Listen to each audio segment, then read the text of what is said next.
그랄 땅에서 이삭은 오랜 시간 머물렀습니다. 얼마나 많은 시간이 지났는지는 모르지만 하나님께서 그에게 그랄 땅에 거류하라고 하였기에 이삭은 그랄 땅에서 머물렀지요. 여러 가지 위험 요소들이 있었지만 불평하지 않고 그곳에서 살았습니다. 열심히 그리고 또 온유하게 살았습니다. 감정적으로 대응하지 않고 시비가 붙어도 하나님의 말씀 붙잡고 살았습니다. 여기까지는 보통 그리스도인들과 별반 다를 것이 없어 보입니다. 우리들도 하나님께서 이끄시는 대로 힘들고 어려운 삶이지만 잘 버텨내고 있고요, 또 불평하지 않고요, 또 열심히 살고 있으며 온유하게 살고 있기 때문이죠. 그런데 하나님의 축복은 이삭에게 특별하게 찾아온 것 같습니다. 12절 말씀 함께 보겠습니다. 이삭이 그 땅에서 농사하여 그 해에 100배나 얻었고 여호와께서 복을 주심으로.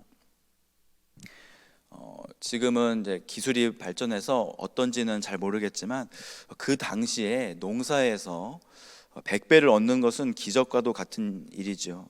산술적으로 계산해도 2년이면은 100배, 100배에서 10,000배고요. 3년이면 계산이 안 될 정도입니다. 그는 창대하고 또 왕성하여 거부가 되었습니다. 하나님이 이삭에게 주신 복은 물질적인 복이었습니다. 눈에 보이는 복이었으며 다른 사람들도 그가 복을 받았는지 금방 알 수 있었습니다. 이삭은 경제적인 부유함으로 인해서 여러 가지를 선택할 수 있는 그러한 힘을 가지게 되었습니다. 하나님이 그를 창대하게 하셨다고 하셨는데 이 창대함의 축복은 1년만 주어진 일회성이 축복이 아니라요, 지속적으로 이러한 축복을 얻게 된 것입니다. 지속적으로 그는 여러 가지 또 다른 일들을 할 수 있는 기회의 폭이 넓어졌고요, 지경이 넓어졌으며 사람들과의 인맥도 자연스럽게 넓어졌습니다. 14절에 보니까 양과 소가 떼를 이루고 종이 심이 많음으로 블레셋 사람이 그를 시기하였다고 합니다. 하나님이 그에게 명령하셨고 그는 순종하였을 뿐입니다. 그런데 그는 과분한 축복을 받았으며 하나님의 축복으로 인해 그는 이제 블레셋 사람들의 시기를 받는 그런 입장이 된 것입니다.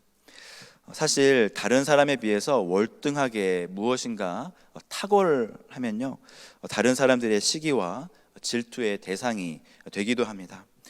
그래서 정말 똑똑하거나 재능이 있는 사람들은 사회에서 보호해 줘야 될 필요가 있습니다. 왜냐하면 시기와 또 이런 질투로 인해서 싹이 밟히기 때문입니다.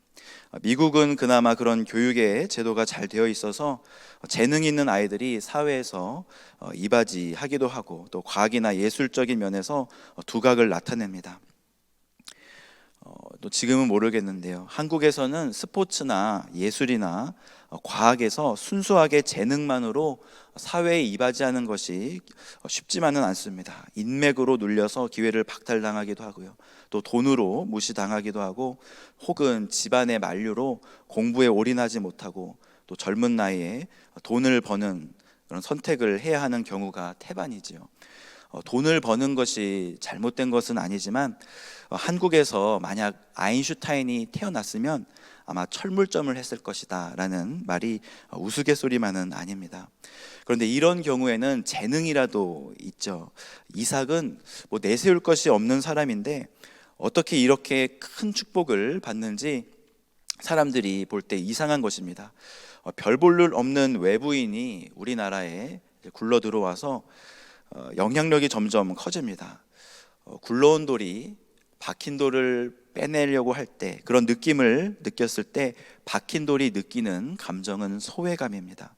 지금까지 내가 이 나라에서 잘 나가고 돈도 많다고 여겼고 지역 유지였는데 어디서 별 볼 일 없는 녀석이 들어와서 왕의 보호를 받더니만 거부가 되고 창대해지는 것인가?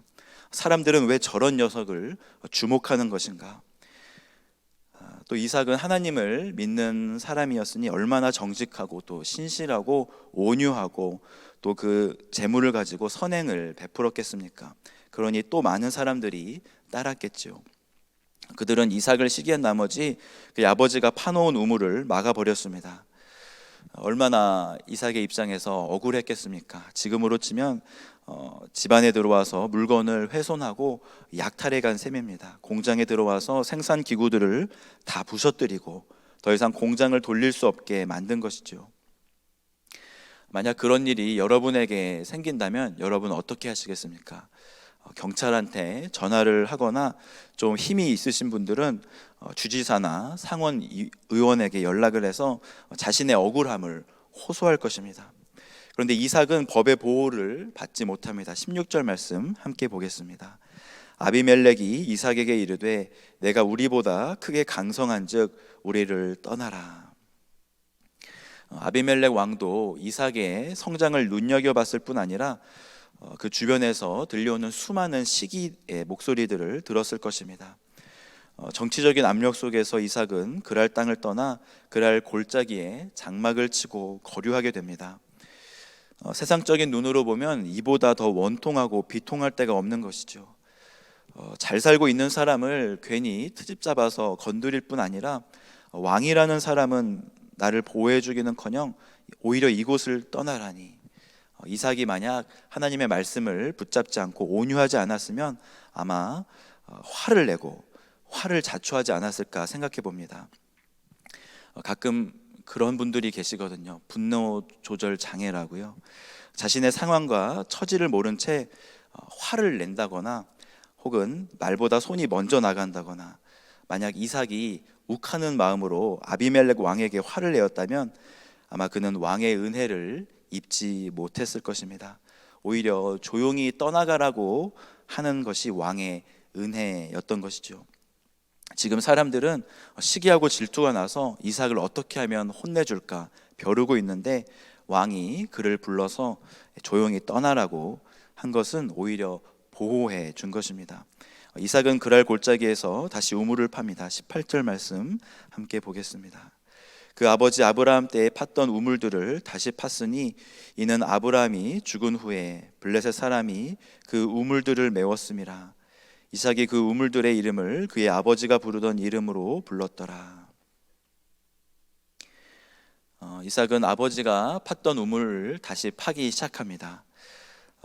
그러면서 그는 아버지가 짊어졌던 삶의 무게를 느끼지 않았을까 생각해 봅니다. 그리고 아버지가 걸어갔던 인생, 하나님만 붙잡고 가셨던 그 길을 다시금 생각하였고, 그는 아버지가 부른 이름으로 그 우물의 이름을 부릅니다. 아버지가 왜 이곳에 와서 우물을 팠던가? 하나님이 가라고 하신 그 땅을 향해 아버지는 가족을 이끌고 가셨고요. 가나안 땅에서 비록 하나님의 온전한 축복이, 완전한 축복이 가나안 땅에 완성되는 것을 그의 눈으로 보지는 못했지만, 그는 그 땅을 얻기 위해서 최선을 다했으며 하나님의 약속을 살아내기 위해서 기도하며 행동했던 것을 그는 기억했습니다. 이삭은 우물을 파는 것에 성공을 합니다. 셈의 근원을 이제 얻었는데, 그랄 목자들이 와서 이삭의 목자와 다투기 시작합니다. 사람은 싸워야 할 때와 싸우지 말아야 할 때를 알아야 하는데, 이삭은 그랄 목자들과 싸우지 않습니다.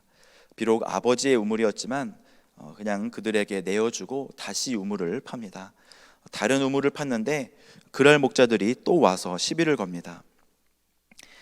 이삭에게는 심이 많은 종들이 있었다고 성경은 기록하는데, 어쩌면 숫자적으로는 밀리지 않았을 텐데 이삭은 또 한 번 양보합니다. 이런 온유함과 이 믿음이 어디에서 나오는 것일까요? 그 힌트가 오늘 마지막 절에 나오는 듯 합니다. 22절 말씀 함께 보겠습니다. 이삭이 거기서 옮겨 다른 우물을 팠더니 그들이 다투지 아니하였으므로 그 이름을 르호봇이라 하여 이르되 이제는 여호와께서 우리를 위하여 넓게 하셨으니 이 땅에서 우리가 번성하리로다 하였더라. 이삭은 하나님을 신뢰하였고요. 그러기에 그가 어디에 가든지 하나님께서 나와 함께 하시겠다, 나에게 복을 주실 것이라는 믿음이 있었습니다. 그 믿음은 그에게 눈을 들어서 넓은 지경을 바라보게 하였습니다. 비록 기득권에서 멀어지고 또 정치적으로는 밀리고 실패한 인생처럼 보이지만 또 다른 면으로는 하나님이 그를 더 넓은 곳으로 인도하신 것입니다. 다툼이 없는 곳으로 인도하셨고요, 마음껏 자신의 역량을 펼칠 수 있는 곳으로 옮기신 것이었죠. 이제는 사람들과의 비교 속에서 움츠리고 눈치 보고 다투며 사는 것이 아니라 하나님이 원하시는 뜻을 따라 살게 되었습니다. 우리의 삶에도 때로는 억울한 일이 있고요, 또 여러 가지 면에서 내가 이것밖에 안 되나 라는 느낌을 받을 때가 있습니다. 그런 때에도 하나님을 믿는 믿음이 우리에게 있다면 우리는 그곳에서 눈을 들어 넓은 지경 르호봇을 볼 수 있을 것입니다. 하나님이 주신 르호봇을 바라보는 오늘 하루가 되시기를 주님의 이름으로 축복합니다. 아멘. 이 시간 말씀을 놓고 함께 기도하게 나가겠습니다. 하나님,